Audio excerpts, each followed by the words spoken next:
والذین آمنوا وعملوا الصالحات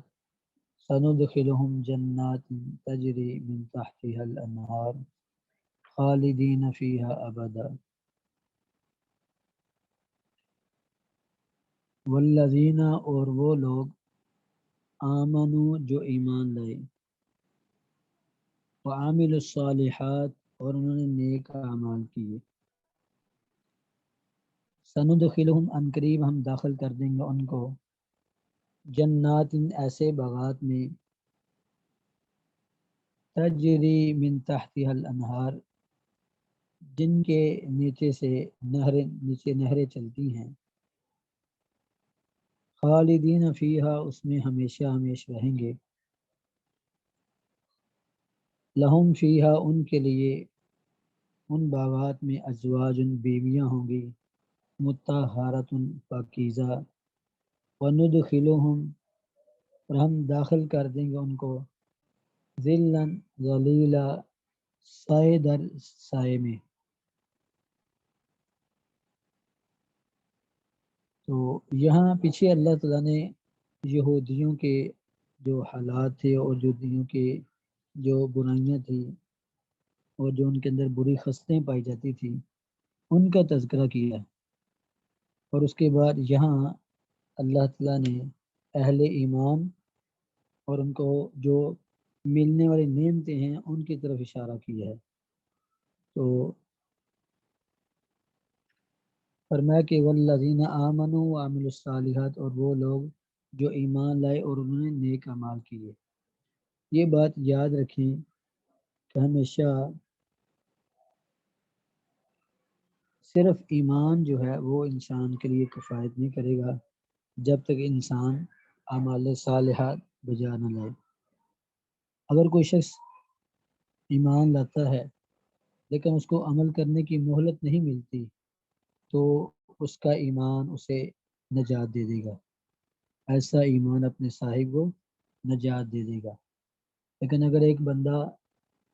ایمان لے آیا پھر اسے عمل صالح کی مہلت ملی اور پھر اس نے عمل نہ کیے تو پھر وہ سزا کا مستحق ہوگا تو یہاں آمنوں کے ساتھ عمل صالح کو جوڑا گیا ہے کیونکہ ایمان کے تعریف میں 3 چیزیں شامل ہیں اقرار باللسان زبان سے اقرار کرنا تصدیق بالجنان اور اپنے دل سے تصدیق کرنا وعمل بالارکان اور اپنے اعضاء سے عمل کر کے دکھانا لہذا یہ تینوں چیزیں پوری ہوں گی تو ایمان بنے گا تو یہاں خوشخبری سنائی کہ وہ لوگ جو ایمان لائے اور انہوں نے نیک اعمال کیے سندخلہم ان قریب ہم ان کو داخل کر دیں گے عمل صالح یہاں صالح عمل کی شرط لگائی گئی ہے اور عمل صالح جو ہے ہمیشہ اس میں 2 شرطوں کا پایا جانا ضروری ہے اگر اس میں 2 شرطیں پائی جائیں تو وہ عمل صالح ہوگا اگر ان 2 میں سے اگر ایک بھی شرط کم ہو جائے تو وہ عمل صالح نہیں رہے گا اور نہ ہی وہ اللہ کے ہاں شرف قبولیت کو پہنچے گا تو اس لیے اللہ رب العزت نے فرمایا کہ عمل صالح میں 2 شرطیں پائی تھی ان یکون خالصا ثوابا ایک تو یہ ہے کہ عمل صالح کی پہلی شرط کہ وہ عمل خالصتا اللہ کی رضا کے لیے کیا جائے اور دوسری شرط عمل صالح کی یہ ہے کہ وہ سنت کے موافق ہو آج بہت سے لوگ عمل صالح کرنے کی کوشش تو کرتے ہیں لیکن ان کی نیت ریاکاری کی ہوتی ہے عمل تباہ ہو جاتا ہے یا بہت سے لوگ عمل تو بڑا اللہ کے لیے خالص طور پر کرتے ہیں لیکن وہ سنت کے خلاف ہوتا ہے پھر بھی ان کا عمل رائیگان اور بیکار کر ہوتا ہے تو اس لیے دونوں شرطیں پائی جائیں گی تو عمل صالح ہوگا اگر ان میں سے ایک بھی کم ہوگی تو عمل صالح نہیں نہ ہی وہ اللہ کی جناب کی طرف آسمان طرف فرشتوں سے لے کے جاتے ہیں تو فرمایا کہ سندخلہم ان قریب ہم ان کو داخل کر دیں گے یہ سینہ اور سوفہ سین جب کسی فعل کے پر داخل ہو جائے تو پھر قریب کا معنی اسے مضارع قریب کے ان قریب ہم اسے داخل کر دیں گے جنات ایسے باغات تجری من تحتها الانہار جس کے نیچے نہر چلتی ہیں. اس کے دو مفہوم ہیں. ایک تو یہ بظاہر آپ نے دیکھا کئی سینریاں بنی ہوتی ہیں, نیچے جھیل ہوتی ہے, اس کے اوپر سینری بنائی گئی ہوتی ہے, یہ بھی مفہوم ہو سکتا ہے. اور ایک یہ کہ محل یا کوئی بہترین ان کے لیے گھر بنایا جائے اور اس کی دیوار کے ساتھ نہر چل رہی ہو, تو یہ بھی اس کا معنی ہے. اور تیسرا معنی ہے یہ من تحتی حاصل من تحتی اشجاری ہے, یعنی اس کے درختوں کے نیچے سے نہریں چل رہی ہیں. کوئی بہت بڑا باغ ہو اور اس میں درختوں کی چھاؤں میں چلتی نہر اس کے حسن کو دوبالا کرتی ہے, تو یہ بھی مفہوم تیسرا بھی اس سے ثابت ہے. یہ تینوں مفہوم بیان کی ثابت ہیں. تو عنقریب ہم داخل کر دیں ان کو ایسے باغات میں جس کے نیچے نہریں چلتی ہیں. انہار نہر کی جمع ہے. خالدین فیہا ابدا, اس میں ہمیشہ رہیں گے. ابدا ہمیشہ ہمیش اس میں رہیں گے. تو یہ نعمت کو یعنی اس کی لذت کو دوبالا کرنے کے لیے اللہ نے جہاں بھی جنت کی خوشخبری سنائی ہے وہاں یہ خالدین فیہا کے الفاظ ضرور کہیں ہیں. یہ اس لیے کہ اگر کوئی بندہ کسی کو کوئی نعمت دی جائے یا کوئی کسی کو اچھی چیز دے دے, اچھا مکان دے دے, اچھا گھر بنا لے, لیکن اس کے جب دل میں یہ فکر آتی ہے کہ ایک دن میں نے یہ گھر چھوڑ جانا ہے, ایک دن مجھ سے یہ بنگلہ چھین لیا جائے گا, میں موت کا شکار ہو جاؤں گا, تو اس کی خوشی نہیں رہتی. اسی طرح اگر آپ کو کوئی چیز کہتا ہے بھی یہ میری گاڑی آپ رکھ لیں اور آپ استعمال کیا کریں تو آپ کی خوشی اور طرح کی ہوگی. اگر آپ سے یہ کہ بھی یہ کہ گاڑی ہمیشہ کے لیے آپ کے لیے ہے, جیسے مرضی استعمال کریں, تو اس خوشی کا کیا جو مزہ ہے وہ کچھ اور ہوگا. تو دنیا کی جتنی بھی خوشیاں ہیں اگر کوئی مصیبت نہیں تو بالآخر موت کے ذریعے وہ خوشیاں چھین جائیں گی, وہ لذتیں ختم ہو جائیں گی. لیکن جنت کے بارے میں اللہ تعالیٰ نے یہ خوشخبری سنائی ہے کہ جنت کی جو نعمتیں ہیں وہ ہمیشہ ہمیش کی ہیں. اس میں کسی کے لیے نہ تو موت ہوگی, اور کہیں فرمایا کہ وَأَمَّا الَّذِينَ سُعِدُوا فَفِي الْجَنَّةِ خَالِدِينَ فِيهَا مَا دَامَتِ السَّمَاوَاتُ وَالْأَرْضُ. اللہ نے فرمایا کہ جو نیک بخت ہوں گے وہ جنت میں ہوں گے اور ہمیشہ ہمیش جنت میں رہیں گے. جب تک آسمان و زمین قائم رہیں گے وہ جنت میں ہی رہیں گے. تو یہ اللہ تعالیٰ نے یہاں وضاحت فرما دی کہ اس میں ہمیشہ ہمیش رہیں گے. دوسرا فرمایا لہم ان کے لیے فیہا ازواج مطہرہ, ان مردوں کے لیے فیہا اس باغات میں ازواج بیویاں ہوں گی, مطہرۃ پاکیزہ. تو ظاہر ہے کہ جب انسان کسی جگہ رہتا ہے تو اس کے لیے زندگی کا ہم سفر ساتھ ہو تو اس کی خوشیاں دوبالا ہو جاتی ہیں. اگر زندگی کا ہم سفر ساتھ نہ ہو تو اس کی خوشیاں نہیں رہتی.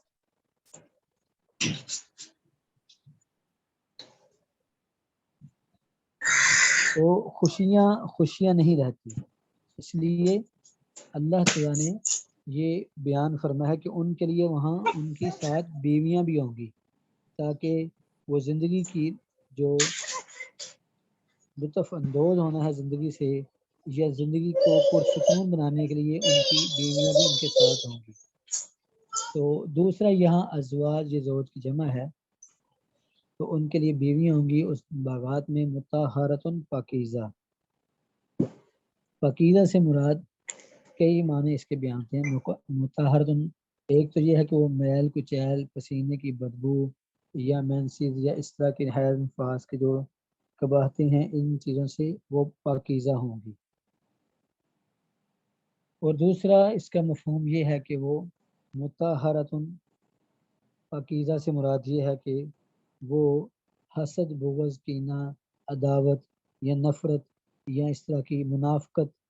سب چیزوں سے پاکیزہ ہوں گی. وہ اپنے خامدوں کی محبت میں بڑی خالص ہوں گی, تو وہ حسد, بغض, کینے اس سے بھی پاکیزہ ہوں گی. یہ معنی بھی لیا جا سکتا ہے, لیکن پہلا معنی وہ واضح ہے اور وہ زیادہ جو ہے مشہور معنی یہی ہے کہ وہ عورتیں پاکیزہ ہوں گی، یعنی منہ سے بو نہیں آئے گی، نہ پسینہ آئے گا، نہ پسینے کی اسمیل ہوگی، نہ اس طرح دوسری جو انسان کے اندر جو ضرورت ہے زندگی، کھانا پینا، پیشاب خانہ، اس طرح کی پیشاب خانہ اور اس طرح کی چیزوں سے تمام جنتی پاکیزہ ہوں گے، اللہ کی نعمتیں کھائیں گے، ڈکار آئے گا، سب کچھ ہضم ہو جائے گا، ان کو کوئی پیشاب خانے کی حاجت نہیں رہے گی۔ یہاں ان کے لیے فرما ان باغات میں بیویاں ہوں گی ہمیشہ ہمیں، جو بہت زیادہ پاکیزہ، مطہرتن، پاکیزہ بیویاں ہوں گی۔ تو یہاں آگے فرما وَنُدْخِلُهُمْ ذِلًّا ذَلِيلًا، اور ہم ان کو داخل کریں گے سائے در سائے جگہ میں، یعنی جنت جو ہے اس کے باغات اتنے گھنے ہیں اور اتنے سرسبز ہیں کہ جیسے بعض آپ جیسے مری اور ناران کاغان اور اس طرح کے علاقوں میں اگر آپ دیکھیں تو سبزہ اتنا سرسبز ہوتا ہے کہ وہ سبز سیاہی مائل ہوتا ہے۔ تو اسی طرح فرمایا کہ جو سبز سیاہی مائل ان کے وہاں سبزہ ہوگا، درختوں کی سبزہ ہوگا، اور سایہ بھی ہوگا جو سیاہی مائل ہوگا، تو ہم سایہ دار سایوں میں ہم ان کو داخل کر دیں گے، وہاں کوئی دھوپ نہیں ہوگی، تپش نہیں ہوگی، تو اس طرح کی چیزوں سے وہ محفوظ ہوں گے۔ اور نبی کریم صلی اللہ علیہ وسلم کا فرمان ہے، صحیح بخاری کی روایت ہے، آپ نے فرمایا کہ جنت کا درخت، اس کے نیچے ایک تیز رفتار گھوڑے پر سوار کرنے والا 100 سال، یعنی پوری 1 صدی، 100 سال گھوڑا دوڑاتا رہے، ذرا سا بھی نہ گھوڑا ٹھہرے، نہ کسی جگہ آرام کرے، مسلسل گھوڑا چلتا بھاگتا رہے، جتنا وہ فاصلہ طے کرے گا اتنا لمبا اس درخت کا سایہ ہوگا۔ اور ایک حدیث میں لا یکتا ہوا، یعنی 100 سال گھوڑا دوڑانے کے باوجود اس کا سایہ ختم نہیں ہوگا۔ تو یہ جنت کی نعمتیں ہیں، تو اسی لیے اللہ تعالیٰ نے سورہ مطففین میں جب جنت کا تذکرہ کیا تو فرمایا وَفِي ذَلِكَ فَلْيَتَنَافَسِ الْمُتَنَافِسُونَ، اس جیسی نعمتوں میں چاہیے کہ مقابلہ کریں مقابلہ کرنے والے۔ دنیا کے دھندوں میں، دنیا کے مال و دولت میں، دنیا کے مال و متاع میں ایک دوسرے سے بڑھنا، آگے نکلنا، اور میرے پاس اتنی دکانیں ہیں، میرے پاس اتنے گھر ہیں، تو دنیا کی چیزوں پر فخر کرنا یہ کوئی بہادری نہیں، اور نہ ہی اللہ کے آگے فضل ہے۔ اللہ نے فرمایا مقابلہ کرنا ہے، آگے نکلنا ہے، تو پھر جنت کی نعمتیں پانے میں مقابلہ کرو، نیکیاں کمانے میں مقابلہ کرو۔ تو فرمایا وَنُدْخِلُهُمْ، ہم کو داخل کر دیں گے ذِلًّا ذَلِيلًا، سائے در سایوں میں۔ ان اللہ یأمرکم، بے شک اللہ تعالیٰ یأمرکم، تمہیں حکم دیتا ہے، ان تؤدوا الامانات، یہ کہ تم سپرد کر دو امانتیں، الی اہلہا، ان امانتوں کے اہل کی طرف، جن کی امانتیں ہیں ان کی امانتیں ان کے سپرد کر دو۔ وَإِذَا حَكَمْ، فیصلہ کرو، وَإِذَا حَكَمْتُمْ بَيْنَ النَّاسِ، جب تم لوگوں کے درمیان فیصلہ کرو، فَاحْكُمُوا بِالْعَدْلِ، تو اللہ تعالیٰ نے فرمایا وَإِذَا حَكَمْتُمْ بَيْنَ النَّاسِ، جب تم لوگوں کے درمیان فیصلہ کرو، أَن تَحْكُمُوا بِالْعَدْلِ، تو یہ کہ تم فیصلہ کرو عدل و انصاف کے ساتھ۔ تو عدل و انصاف چاہے کفار کی عدالت میں ہو یا مسلمانوں کی عدالت میں ہو، ہمیشہ اس کو سراہا گیا ہے، اس کو ہر طبقے کا آدمی پسند کرتا ہے، اور ظلم و زیادتی نہ اسلام میں پسند ہے اور نہ ہی دنیا کی کسی عدالت میں اس کو روا سمجھا گیا ہے، بلکہ اللہ رب العزت نے جب زمین و آسمان بنائے اور اللہ اپنے عرش پر مستوی ہونے لگے، تشریف فرما ہونے لگے، تو اللہ تعالیٰ نے اپنے عرش پر لکھ دیا کہ رحمتی واسعت علی غضبی، میری رحمت میرے غصے پر حاوی ہے۔ اور اسی طرح حدیث قدسی ہے، اللہ تعالیٰ فرماتے ہیں انی حرمت الظلم علی نفسی وجعلتہ بینکم محرما، اے میرے بندو، میں نے ظلم کو اپنی ذات پر حرام کر دیے، میں نے اپنی ذات پر حرام کر دیے کہ میں کسی پر ظلم کروں۔ جب اللہ نے ظلم کو اپنے اوپر حرام کیا، اللہ خود ظلم نہیں کرتے، تو ہم وجعلتہ بینکم محرما، میں نے اس ظلم کو تمہارے درمیان بھی اس کو حرام کر دیا ہے۔ کسی کے لیے لائق نہیں کہ وہ کسی پر ظلم کرے، کسی بھی لحاظ سے، نہ جانی لحاظ سے، نہ مالی لحاظ سے، نہ عزت و آبرو کے لحاظ سے۔ تو فرمایا جو تم فیصلہ کرو لوگوں کے درمیان، ان تحکموا بالعدل، تو تم فیصلہ کرو انصاف کے ساتھ۔ ان اللہ، بے شک اللہ تعالیٰ، نعم، اچھی ہے وہ چیز، یعظکم بہ، جس کے ساتھ اللہ تمہیں نصیحت کرا۔ اللہ نے جو تمہیں نصیحتیں کی ہیں یہ اچھی چیز ہے، انصاف اچھی چیز ہے، اس لیے اللہ تمہیں اس کی نصیحت کی ہے۔ تو اگر یہ اچھی چیز نہ ہوتی اللہ تمہیں اس کی کبھی نصیحت نہ فرماتی۔ ان اللہ، بے شک اللہ تعالیٰ نے، اللہ، نعم، اچھی ہے وہ چیز، یعظکم بھی، جس کے ساتھ اللہ تمہیں نصیحت فرما رہے ہیں۔ تو اصل میں تھا نعم شیء ہوا، نعم یا نعم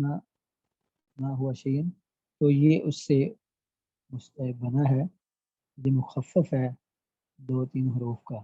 تو عبارت اس میں نعم شیء ہیا ہوا کہ وہ بڑی اچھی چیز ہے۔ فرمایا نعم، تو ان اللہ، بے شک اللہ، نعم، اچھی ہے وہ چیز، یعظکم بھی، جس کے ساتھ اللہ تعالیٰ تمہیں نصیحت فرما رہے ہیں۔ تو ان اللہ، بے شک اللہ تعالیٰ، کان ہے سمیعاً، سننے والا، بصیراً، دیکھنے والا۔ تو اللہ سننے والا بھی ہے اور بصیراً، دیکھنے والا بھی ہے۔ تو مسئلہ یہ ہے کہ اس آیت کا شان نزول، یہ آیت جو نازل ہوئی، کہتے ہیں کہ یہ آیت فتح مکہ کے موقع پر نازل ہوئی، جب نبی علیہ السلام پر اللہ نے مکہ کو فتح فرما دیا، آپ کہ اللہ نے خاص مدد فرمائی، مکہ فتح ہو گیا، تو آپ نے خانہ کعبہ میں داخل ہونے کی خواہش ظاہر کی۔ تو نبی علیہ السلام نے پوچھا کہ عثمان بن طلحہ الحجبی، جو کہ بنو عبد الدار میں سے تھے، بنو عبد الدار قبیلہ تھا ان کا، تو عثمان بن طلحہ ان کا نام تھا۔ تو نبی علیہ السلام نے انہیں بلوایا اور ان سے خانہ کعبہ کی چابی لی۔ اس واقعے کے اندر 2 قول ہیں، بعض کہتے ہیں کہ وہ پہلے مسلمان ہو چکے تھے اور آپ نے ان سے چابی لی، آپ کے لیے خانہ کعبہ کا دروازہ کھولا گیا، اور پھر نبی علیہ السلام، آپ اور آپ کے ساتھ حضرت بلال اور آپ کے ساتھ حضرت اسامہ بن زید، یہ 3 آپ کے، یعنی حضرت بلال، حضرت اسامہ بن زید اور رسول اللہ صلی اللہ علیہ وسلم، 3 اور چوتھے حضرت عثمان، جن کے پاس چابیاں تھیں، انہوں نے دروازہ کھولا اور پھر اندر سے دروازہ بند کر لیا۔ نبی علیہ السلام نے خانہ کعبہ کے اندر اس وقت 6 ستون تھے، آج بھی 6 ستون ہیں، تو نبی علیہ السلام، آج میں 3 ستون ہے میرا خیال ہے، تو بہرحال 6 ستون تھے اس وقت، تو آپ نے پچھلی جو 3 ستونوں کی لائن تھی وہ چھوڑ کر اگلی لائن میں جو بائیں جانب 2 ستون تھے ان کے درمیان میں آپ نے 2 رکعت نفل پڑھے۔ تو بہرحال نبی علیہ السلام اس خانہ کعبہ کے اندر داخل ہوئے، اللہ کا شکر ادا کیا، 2 نفل ادا کیے، جب باہر نکلے تو آپ نے پر یہ آیت نازل ہوئی کہ اللہ کا حکم دیتا ہے کہ امانتیں ان کے اہل کی طرف، امانت والوں کے سپرد کر دیں، تو جو آپ نے چابیاں لی ہیں وہ ان کے سپرد کر دی جائیں۔